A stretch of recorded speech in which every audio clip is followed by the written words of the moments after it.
Good evening, my friends.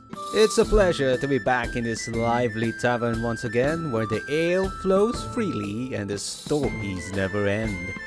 For those of you who don't know me, my name is Mordecai, the Solemn Bard, and I am here to continue the tale that we left off on our last visit. Last time we heard of a great hero's journey named Karn, who discovered a sinister awakening of an old enemy. He battled with the enemy, but soon was defeated because of treachery, only to be found out months later by another planeswalker named Ajani.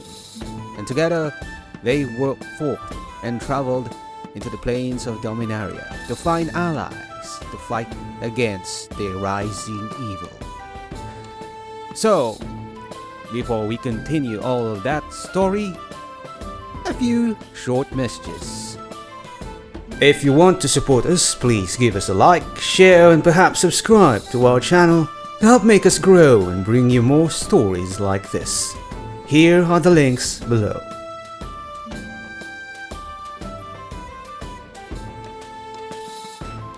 We would also like to thank the following sponsors for tossing a coin to our tankards, as one would say. Here are the awesome guys and gals of this humble tavern. Thank you for all of your support.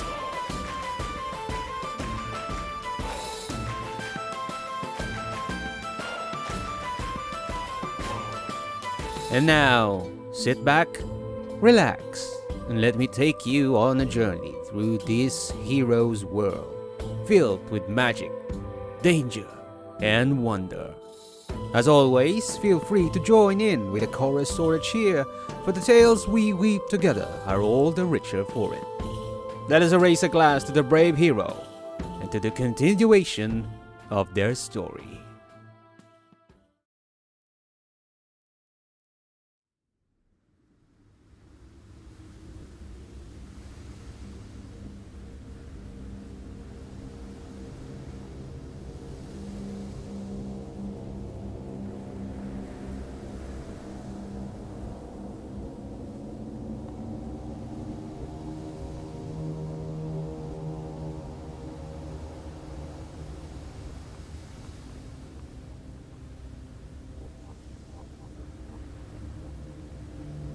As planeswalking had exhausted Teferi, Karn and Ajani led him to the suite adjacent to theirs.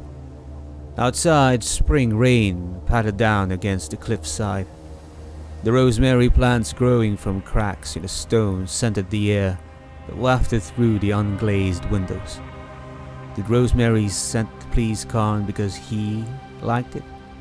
Or because Urza had designed him to like it? Karn would never know. The fairy always made Karn consider his origins, not always comfortably. How is Nyambi? Oh, she's providing medical aid to the nomadic tribes in Jamura. The fairy's pride in his daughter radiated from him. And Joyra? I have not spoken to Joyra in some time. Karn wished that Urza had made his face with a human's mobility and its subtlety in micro-expressions so that it would be easier for him to signal to Teferi that he did not wish to speak about this. Ajani glanced between Teferi and Karn as if the awkward silence stretching between them were visible, a piece of string tight enough to twang. Something else is bothering you. I did not wish to say this before the Keldons and Benalish, Teferi admitted. But they took Tamiyo. Even planeswalkers might be vulnerable to them now. We waited too long, Ajani. Ajani froze, shock plain across his face. Tamiyo? Teferi nodded wearily. We can discuss it after I've gotten some rest. Karn watched as Ajani's hands curled into tight fists, anger and sorrow crossing his friend's face. He hadn't known they were close. I should rest as well. said the Leonine, after a moment. Karn accepted this as his cue to depart. Back in his room, he opened the case with a Sylex and a tablet in it. He removed the tablet, relocked the case, and set it on the table. He'd keep this here to research it. But the Sylex, that he needed to rehome. Somewhere safe, and he knew just the place. Karn pressed his palms to the scryer's crystal-covered copper. Joyra's image appeared. She was no longer in her workshop but sleeping, her face crunched into her pillow, her reddish-brown hair lying in a messy braid across one cheek. Karn let her image fade.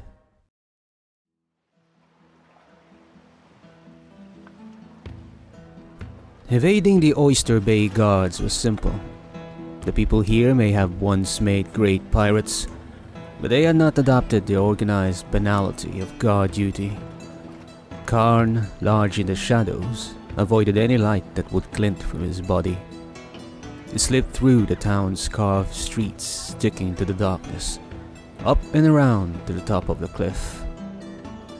He hiked along the Phyrexian portal ship's spine, his degraded metal softened with wildflowers like purple asters and goldenrod toward a hill blanketed in young vine maples. Ferns rustled at Karn's shins, and the damp air condensed on his body. Now a sufficient distance to avoid tweaking Jaya and Joda's senses, Karn stepped through the searing blind eternities, tearing a wound in it.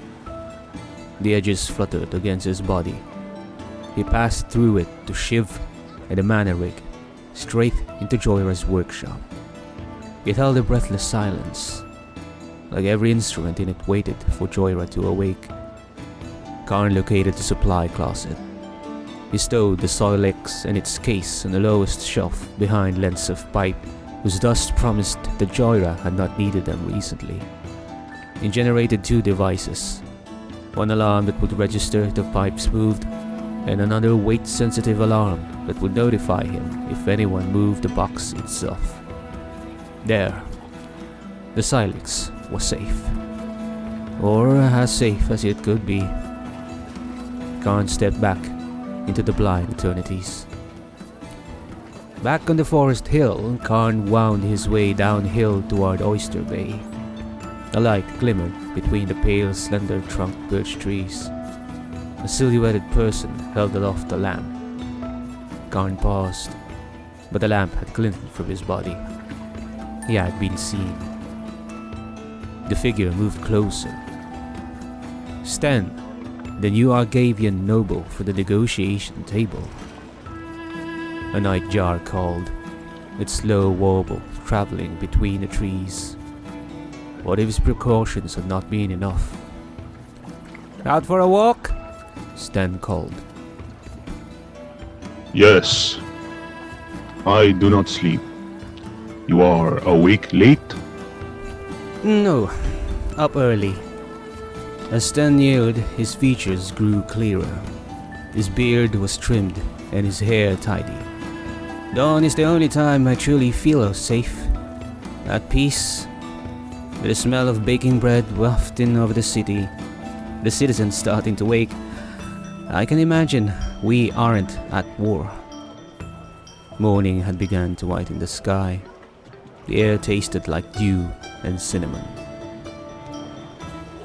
I overheard the other planeswalkers saying that you're immune to Phyrexian influence? Yes. Karn said. This means you may be the only planeswalker who can be trusted. Stan's sable mantle beaded with water. You aren't the only one who can read the signs of invasion. King Darian has tasked me with discovering Phyrexian agents. Obviously, this is not common knowledge. What will you do after you discover such an agent? Karn asked. What must be done, Stan said. The only thing that can be done.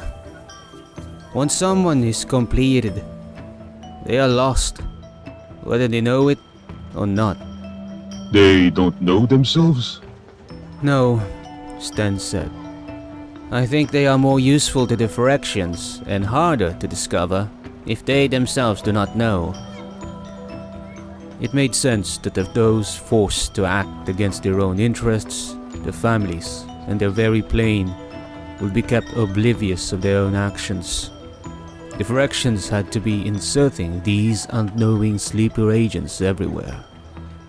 Yet to kill such people had already been so wronged. King Darian must have selected Sten for his ruthlessness. Have you ever caught such an agent?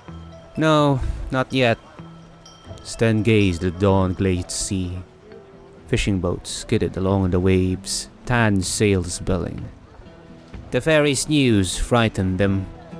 Karn nodded. They shall be frightened.